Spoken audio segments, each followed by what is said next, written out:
Of course, you know best what your takeaways are and what part is still a little bit in question for you, but I encourage you to fill out these two boxes here so that you can really help yourself studying and better prepare for the upcoming quizzes and tests. But I will move on to the actual checkbox of today's lecture. And the first thing that we of course talked about was the statically determinant systems and what makes a system really statically determinant. So we can now identify these systems so that we can also understand what stability is, and in specific terms structural stability, so that you can distinguish the determinant and indeterminate systems. So I hope you remember that you don't have to calculate any forces in statically indeterminate systems, but you have to be able to identify statically indeterminate systems, and you have to know the degree of indeterminacy. So you need to understand that.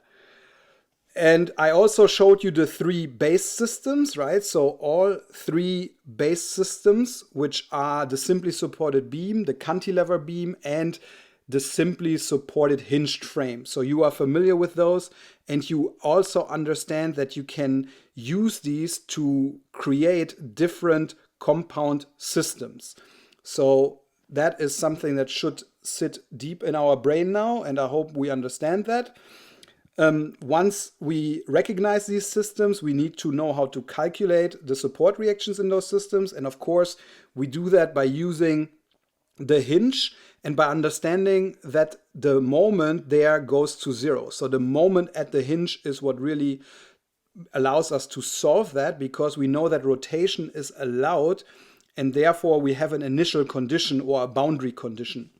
And we definitely understand that this is different from the fact that the sum of the moments is equal to zero, which you sometimes read in books. So please highlight this, that this is really different. And then once you highlighted this and you understand this, please go ahead and check this off. Last but not least, we used our newly gained knowledge to actually calculate support reactions for these statically determinant compound systems. And I hope you understand that the mathematics in this class or the procedures in this class do not allow us to go beyond determinant structures, right? So we can, of course, deal with compound systems, and we can deal with any determinant system, but we cannot deal with statically indeterminate systems. So this is something that I just introduced to you in this class, but I want you to understand it. You do not have to calculate it. The only thing you have to calculate in this class is determinant system, and the way we dealt with it today were the compound systems. So those are our checkpoints, and we are now ready to move on to talk about the upcoming homework. As you can see, our last support reaction homework here in the lecture series deals with compound systems, or hinged beams in this case. And maybe I had a good day, otherwise I cannot explain why we only see 4 problems here and not 6, but you are very much welcome. So you get a short break here from all the work you have to do. But let's take a look at the upcoming homework problems here, although it's only 4 of them, and hopefully you won't be too bored when you only have to solve 4 of them.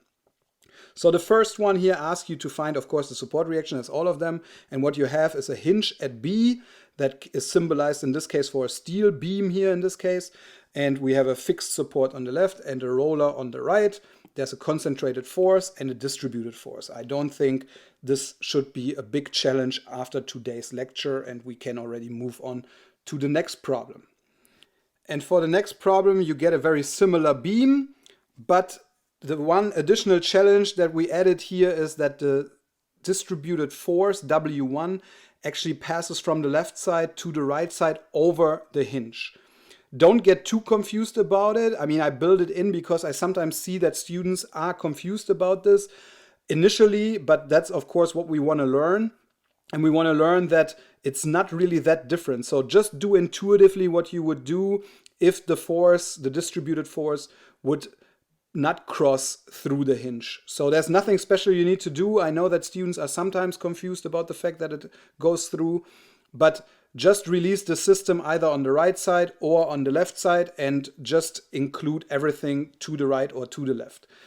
You also have this force on an angle, so that of course means that there must be a horizontal component, and hopefully you can identify where that has to be resisted and you can calculate that properly. That is problem number B. Let's move on to problem number C, which is here, and it's given not as an image, it's actually given as an engineering representation. So you can clearly see that here you actually have a pin, and here you have a roller and a roller. The hinge is right here. And I don't think there's much I have to say about this. Hopefully you can already see which support reaction you should calculate first. There's no right or wrong in terms of which one you should do first, but there's one that is easier and there's other ones that are more difficult. And if I would tell you anything more, I would probably do your work for you. So I wish you good luck with that. Last but not least, we have a problem that includes a concentrated moment and a distributed force. And we have pretty much a simply supported beam with overhang that is then connected to yet another support here, which you can consider this also a simply supported beam. So there should not be much confusion here, but if you need clarification, you know how to reach us and how to get clarification. For now, you are the lucky ones who only have to deal with 4 problems here. In the future, I obviously need to add 2 more problems down here to distribute the workload better. But right now, you are welcome to have such an easy semester where you can spare so much time. I wish you good luck on solving this homework problem, and I will see you for the next lecture. Until then, stay safe.